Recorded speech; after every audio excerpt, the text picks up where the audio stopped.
নমস্কার বন্ধুরা, welcome to চৈতিস kitchen. আজকে বাঁধাকপির একটা রেসিপি আপনাদের সাথে শেয়ার করব। একটু অন্য ধরনের অন্য স্বাদের বাঁধাকপি খেতে চাইলে আজই এই রেসিপিটা ট্রাই করুন, আশা করি খুবই ভালো লাগবে। রান্নার জন্য বাঁধাকপিটাকে আমি একটু এরকম মোটা মোটা করে কেটেছি, এভাবে একটু চৌকো চৌকো করে কেটে নিয়েছি। আর নিয়েছি একটা মিডিয়াম সাইজের আলু, এভাবে চৌকো করে কেটে নিয়েছি। আর লাগছে আমাদের দুটো মিডিয়াম সাইজের পেঁয়াজ, লাগছে ক্যাপসিকাম, আর লাগছে মটরশুঁটি। এবারে রান্নার জন্য গ্যাসে কড়াই বসিয়ে দিয়ে দিয়েছি সাদা তেল। তেলটা গরম হয়ে গেলে ফোড়নে দিয়ে দিলাম কিছুটা পরিমাণে গোটা জিরে। ফোড়নটা থেকে গন্ধ বের হয়ে শুরু করলে দিয়ে দিচ্ছি কেটে রাখা আলুটা ভালো করে ভেজে নেব। আর আলুটা ভাজতে ভাজতেই দিয়ে দিলাম কেটে রাখা পেঁয়াজ কুচিটা।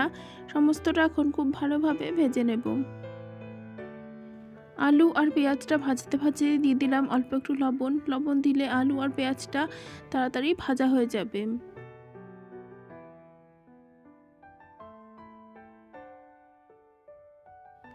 আলু আর পেঁয়াজটা ভাজা ভাজা হয়ে এলে এখন দিয়ে দিচ্ছি মটরশুঁটি আর ক্যাপসিকামের কুচিটা।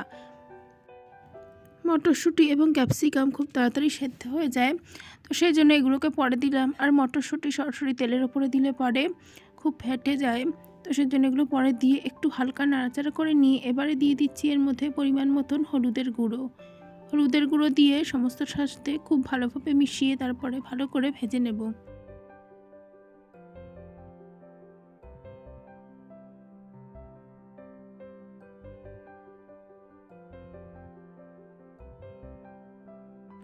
সমস্তটা ভালোভাবে ভাজা ভাজা হয়ে গেলে এখন এর মধ্যে দিয়ে দিলাম আদা, রসুন, টমেটো আর কাঁচা লঙ্কার পেস্ট।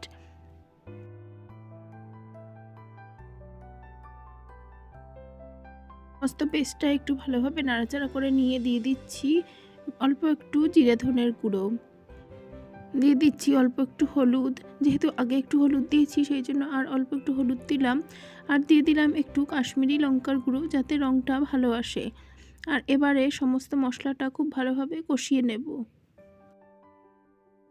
সমস্ত মশলাটা ভালোভাবে কষিয়ে নেব যাতে এর মধ্যে মশলার কাঁচা গন্ধটা না থাকে।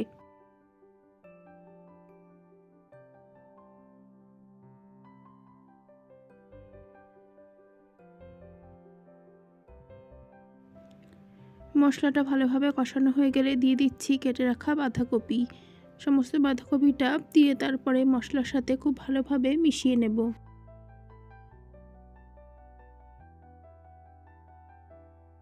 বাঁধাকপিটা দিয়ে অল্প একটু লবণ দিয়ে দিলাম। লবণটা অবশ্যই আপনারা আপনাদের আন্দাজ মতন দেবেন।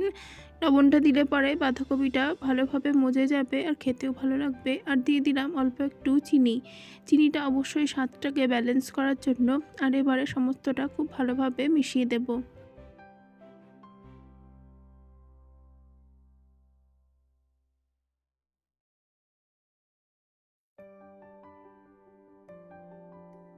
সমস্তটা খুব ভালোভাবে মিশিয়ে কড়াইটা এখন ঢেকে দিলাম বাঁধাকপিটা সেদ্ধ হওয়ার জন্য। আর দেখুন কিছুক্ষণ পরে ঢাকনাটা আমি তুলে নিয়েছি, আর বাঁধাকপিটা এর মধ্যেই একটু মজে গেছে। আর একটু ভালোভাবে এখন নাড়াচাড়া করে নিচ্ছি।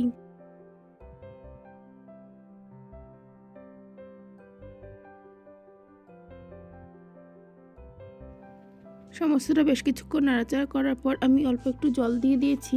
জলটা দিয়ে দিলে আর একটু ভালোভাবে মজে যাবে সমস্ত কিছু।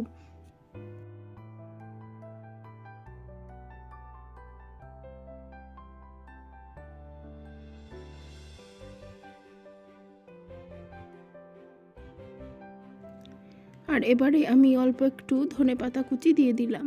ধনেপাতা কুচিটা এখনই দিলে পরে এর স্বাদটা খুব ভালো আসবে আর গন্ধটাও ভালো আসবে। আর এই রান্নাটা একটু গামাখা ঝোল থাকবে, তাহলে এটা খেতে ভালো লাগবে। তো দেখুন ঝোলটা বেশ সুন্দর ঘন হয়ে গেছে। আর এখন দিয়ে দিলাম আমি অল্প একটু গরম মশলার গুঁড়ো। ব্যাস গরম মশলার গুঁড়োটা মিশিয়ে দিলেই আজকের অন্য স্বাদের বাঁধাকপি একদমই রেডি। এটা ভাত বা রুটি যে কোনো কিছুর সাথেই খেতে খুবই ভালো লাগবে। আর বন্ধুরা, আমার আজকের রেসিপিটা ভালো লেগে থাকলে অবশ্যই ভিডিওটিতে লাইক দেবেন, কমেন্ট করবেন আর চ্যানেলটিকে সাবস্ক্রাইব করে পাশে থাকবেন। ধন্যবাদ বন্ধুরা।